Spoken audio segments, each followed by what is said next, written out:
Hey, this video is on titanium leaders for jigging, whether it's light jigging, micro jigging, or slow jigging. Okay, any of them, I'm using titanium wire. Why? Because I hate losing jigs. They're expensive, the hooks are expensive, things like that. Now, some common myths are that fish don't bite wire. I've caught plenty of fish on wire, and I'll show you why these myths exist. First of all, when people start saying that if you use a short wire, fish don't see it as well, that's absolute baloney. Okay? What fish see, we don't exactly know what they see, but if you start looking at stuff underneath the water, certain lines, certain wires are thicker and more visible than others. Okay? For example, fluorocarbon, they say it has their fraction rate similar to water, so it's supposed to be less visible, but depending on what you're setting it against, for example, if you have it against certain types of bottoms under certain light conditions, it lights up even more than monofilament. So these things have already been photographed and we can see them. They're known. Titanium wire is so thin that really you can't tell me that it's more visible than some of the braided lines or things that we normally use otherwise. Okay, especially if you're talking about assist hook wire. For example, this stuff, that's really thick. Okay, and when I tie my assist hooks, especially for things like well, we call them tinggiri here in Malaysia, but especially when we have with feathers and everything like this, whether it's slow jigging or light jigging, then the fish actually bite the feathers and things like this, and they do not care about that thick wire. Well, this is Kevlar with wire inside of it. They don't care. They still bite the feathers and everything. So line diameter, titanium is really skinny. Another thing about titanium is this stuff is really flexible. It's less prone to kink. You can see this stuff. Now, if you're using a short wire, the shorter the wire, whether you're talking about stainless steel wire, like say this stuff, okay, this stainless steel wire, or you're talking about titanium wire, this stuff, which is really skinny, okay, the shorter it is, the stiffer it is. When you use a short leader, it gets really stiff. You start killing your lure action. My best results for slow jigging, micro jigging, light jigging have all been with longer wire. When I start going with really heavy wire for really nasty situations, I start using wire leaders over 24 inches. Okay? But for most jigging applications, I like about 1 foot to 14 inches. Less than that, I notice it cuts my lure action. More than that, it gets unwieldy to cast. So, how are we making these? Okay, I'm going to make one up in front of you guys. And things to consider, of course, like I mentioned before, length of the leader, really important. Length of the wire, that is. Okay, now also connection. Again, I hate losing lures, jigs, and hooks. Okay, I've seen other videos where people just go through once through a swivel and they say that's good enough. I've had that fail on me, so I don't use that anymore. I don't believe in that anymore. Okay, so I want my leader to be about that long. So what I'm going to do is, because I want it to be that long, I need to make sure I have enough tag end to make proper connections. Okay, so it's going to take me about, it's hard to see, but about this much. So I'm guessing, let's see, My hand span is about 7.5 inches. So I would say to take off about 6 inches, okay, to make a really, really good solid connection. So 6 inches on both ends. Yes, this gets expensive. However, this stuff, you don't have to keep cutting back and retying it every trip. Because if you do it properly, I've used some of the same wire leaders for years, no problems. Okay, several hundred fish on a leader, no issues. Titanium wire, when you pull it and you really put it under load near its breaking point, it actually stretches.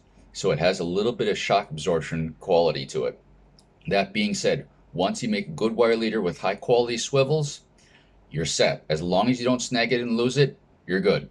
So 6 inches there, 6 inches there. I need to cut it about here. Okay, so we're going to cut it here. There we go. Now, first thing we're going to do is find proper swivels. Let's see if I have my swivels in a findable. Okay, these will work. Okay, now normally I would put the sleeve on first. Yes, we're going to use a sleeve, but in this case I can slide the sleeve on from the other side. What I'm going to do is something, it's old knowledge. Flemish Eye. Okay, so we're going through once. Okay, oh, this is, there we go. That's easier to see. We're going through once. Okay, take it,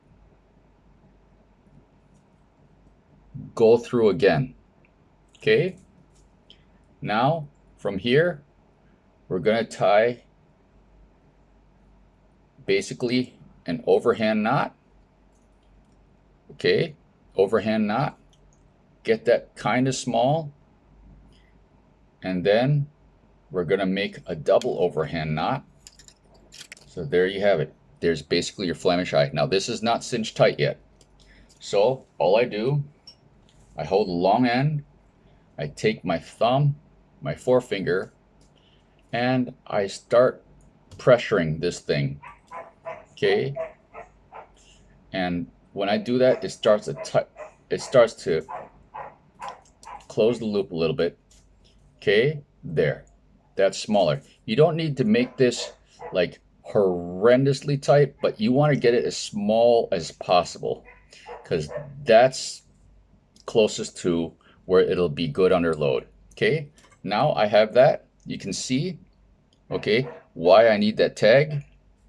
Watch, we're about to show you this. Okay, taking my sleeve, you want the smallest sleeve you can get away with. You don't need a big sleeve. Okay, here, putting on the sleeve. Okay, now from the sleeve, okay, we're going to put the tag end into the sleeve. This gets harder when you get older. Okay, slide it all the way up. We're not going to crimp it just yet. We're going to take this tag end right here. We're going to fold it and go back through that sleeve, which, like I said, the older you get, the harder this is. Okay, and you can see the tag is coming up through that sleeve now. We have a loop down here. Pulling this all the way up through here. Okay, and you'll see now there's a loop beneath the sleeve. Okay, and this loop basically prevents all of this from pulling out under pressure. We're planning for maximum pressure. Okay, I don't like things failing on me. I hate losing terminal tackle because of mistakes like this, or things that are preventable. So before we do anything else, I'm going to start crimping. So taking this, 1, 2, 3, 4. I stay away from the edges. Okay, and to make this tight, basically, yeah, this is, if you're OCD like me, you'll want to do this. I take the cutters. Okay, now you can cut it right here, but then you get a sharp little edge. I take the cutters, and with titanium, I press it in all the way to the sleeve. Okay, so you can see what happens is now it's flush with the sleeve, cut it off, and now there's no sharp end. Do the same thing the other side. Let's put on the sleeve first, otherwise we're not going to get it on. Come on. Come on. Oh, fat fingers. Okay, sleeve. Okay, now swivel. Now, if you notice, I'm not using a tiny little swivel. Normally for micro jigging, if we're not, how do you say, if we're not using wire leaders or anything like that, and we're trying to look really stealth, we use small swivels and stuff like that. I like bigger swivels. Why? Because I can fit a bigger split ring in them. I haven't seen this detract from the fish yet. So bigger swivels, less likely to break on a fish. And most of my fishing right now is where I'm living here in Malaysia. The fish are tough. The saltwater fish are very strong. No joke. So because of the abuse they give, tough stuff. Now, Flemish Eye. Twice through, make that loop. Overhand knot. Pull it down. Okay. There. Easier to see there. There we go. Okay. And then we're going to go through. Wait, not cooperating. We're going to go through for the second part to make the Flemish Eye. Okay. There you have a Flemish Eye. Okay. Now I'm going to start tightening that up. Close the loop a bit. There we go. Okay. Slide the sleeve down. We're going to go through this sleeve. There we go. Slide the sleeve all the way down. Both ends are through. Now we got to double back. Back into the sleeve. Pull this tag end. Get everything nice. Yeah. Now if your sleeve is too big and you start tugging on this, your loop will disappear right to the sleeve. Okay. You got to start all over again. You wasted material. But unfortunately, experience is the best teacher on this. Okay. Anyway, so we start with the crimping. 1, 2, 3, 4. And don't crimp all the way to the point you start like cutting through the sleeve. Okay, that's not very good. So you can already see I made a mistake there. I accidentally went through the swivel, but you see this wire? It didn't kink. Okay, titanium wire. Well, nickel titanium wire. Okay, it's better for kinking. And here you see I'm pressing all the way to the sleeve. Okay. Hey, wrong part of my cutter. There we go. Okay. And no sharp edges. No sharp edges. So I get a nice long leader. Okay. This one I believe is 36-pound test. I have swivels that are rated for 80 to 100 pounds. Okay. And I know this thing is not going to give way when I'm only using like 20-pound braid. No way. Okay. It's flexible. Okay. This allows good lure movement. Yeah. This thing, look how thin that is. Okay. So, like I said, I've caught plenty of fish on this. Everything from grouper to snapper, in saltwater to some tremendously sensitive fish. They all bite this. Okay. So, highly recommend. And highly recommend if you're going to use titanium wire, the way I like to, use this connection. It's strong, it's easy, and